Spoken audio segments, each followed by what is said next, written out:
Bonjour, bienvenue sur ma chaîne, merci de regarder mes vidéos. Je voudrais revenir sur la chasse et réagir à une vidéo de Firebook Survivalist euh, qui a grand besoin de quelques explications complémentaires. Bon, vous savez, pour les gens qui me suivent, que je suis attaché à la chasse, je suis chasseur depuis fort longtemps et je connais assez bien le domaine. Donc, premiers éléments concernant donc la chasse et le survivalisme, et en particulier la définition un petit peu des éléments de l'environnement et des conditions de la chasse. Donc, premier point et le plus important, le chasseur n'a aucun poids sur la nature. Hein. En France, on chasse sur terrain d'autrui la plupart du temps. C'est-à-dire que le territoire de la commune est mis à disposition des chasseurs, les agriculteurs laissant leur terrain, en principe, dans la grande majorité des cas, mais si c'est pas toujours vrai, bien entendu. Donc, si vous voulez, nous avons, nous, la responsabilité de gérer le cheptel grand gibier, mais en aucun cas, nous avons les moyens d'agir sur son environnement. Donc, c'est un élément des plus importants, et vous allez voir pourquoi, parce que c'est son environnement qui régit surtout, et la plupart du temps, l'accroissement de la population. Alors, les principaux événements qui constituent à l'évolution du biotope du grand gibier en particulier, et du petit gibier aussi d'ailleurs, les éléments clés sont d'abord été en France ce qu'on appelle le remembrement. C'est-à-dire le remembrement, c'est une politique qui a été décidée un petit peu avant-guerre, et qui a été surtout réalisée entre les années 1960 et 1980, et qui avait pour but de faciliter la, l'automatisation par les machines agricoles des surfaces agricoles. Donc on voulait augmenter les rendements. Le principe, c'était qu'effectivement, on cassait des parcelles et on essayait de faire les plus grandes parcelles possibles pour pouvoir augmenter ces fameux rendements avec la mécanisation. Ce qui a induit un gros bouleversement dans les campagnes. On a supprimé quand même, c'est un chiffre assez hallucinant, 750 000 km de haies. Je dis bien 750 000 km de haies. On a rasé des talus, on a cassé des fossés, enfin bref. Donc, euh, ça a été un des premiers éléments qui a surtout causé la perte du petit gibier, puisque tous les oiseaux, la petite faune, lapins, lièvres, etc., avaient besoin de ces abris naturels qui étaient vecteurs de nourriture pour eux et d'abri. Donc ça a été l'élément déclencheur qui fait qu'aujourd'hui, le petit gibier naturel existe de façon très très faible sur le territoire français, et que beaucoup du gibier que vous pouvez voir est malheureusement acheté et lâché par les chasseurs. On essaye de le réimplanter de différentes manières, mais encore une fois, on n'a pas on n'est pas actif sur la forme de la campagne, et c'est un des éléments clés de l'évolution des animaux. Donc le petit gibier aujourd'hui très compliqué. Ensuite, concernant les éléments qui ont évolué le biotope, donc on a parlé du remembrement qui a été très important. On a aussi une déprise agricole, contrairement à ce que tout le monde croit. Aujourd'hui, il y a beaucoup plus de forêts qu'avant en France. Parce que en fait, les agriculteurs, il y a beaucoup moins d'agriculteurs, et surtout beaucoup moins aussi d'agriculteurs sur les territoires un petit peu plus difficiles, en montagne, etc. Donc il y a moins d'élevage aussi.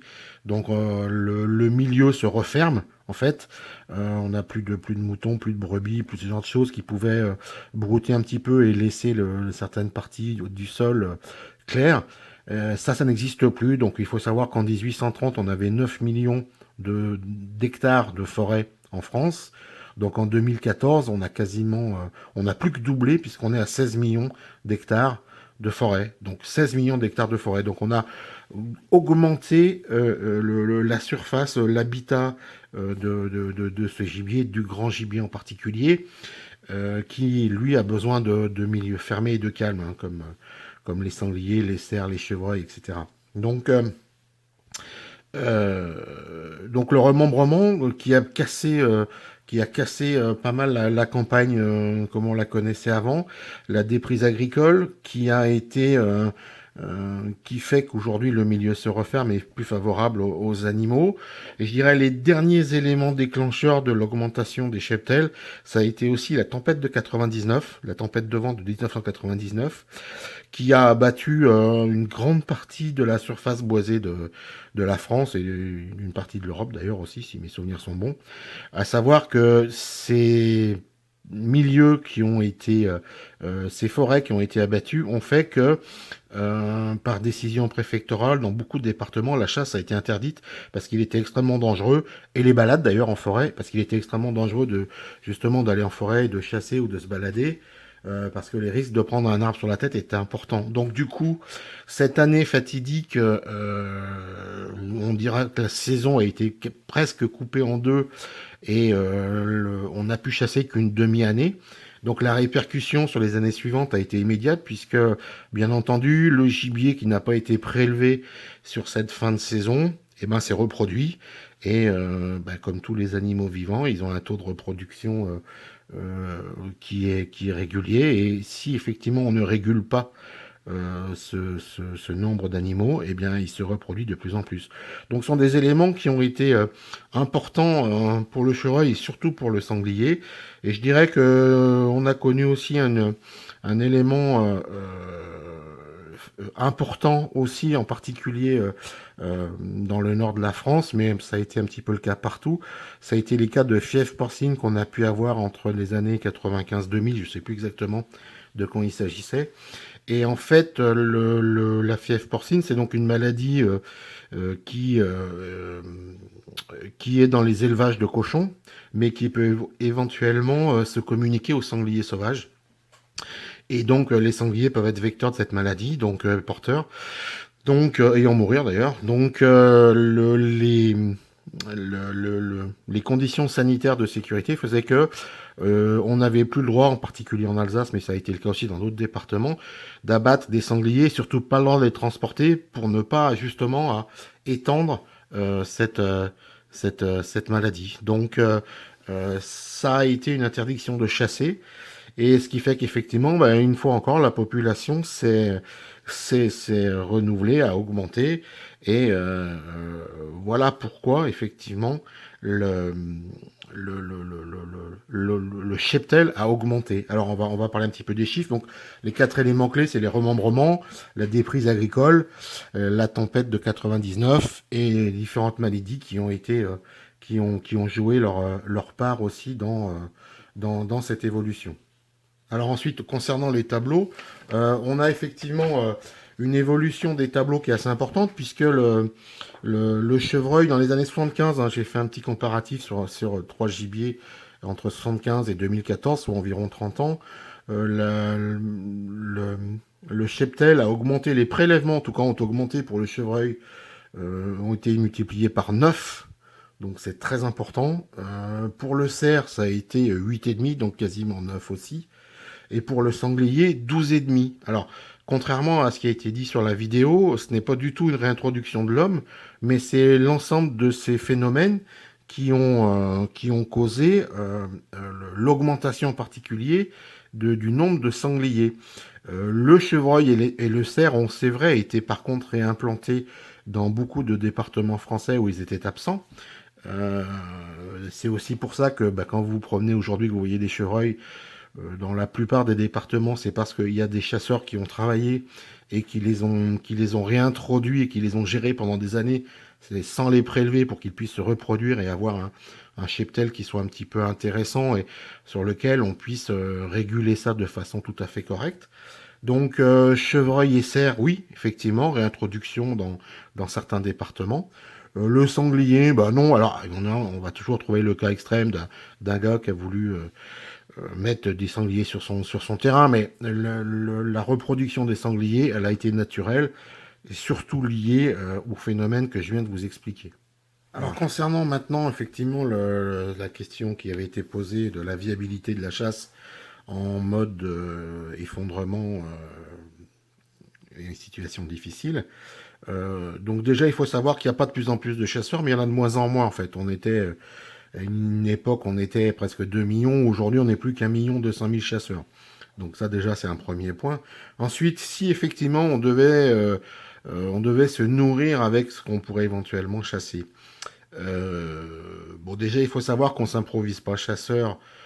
C'est même pas une question de réglementation, mais c'est une question de pratique, puisque ben voilà, il y a des choses à savoir, il y a des compétences à acquérir là aussi pour pouvoir effectivement pratiquer la chasse et puis surtout avoir du gibier.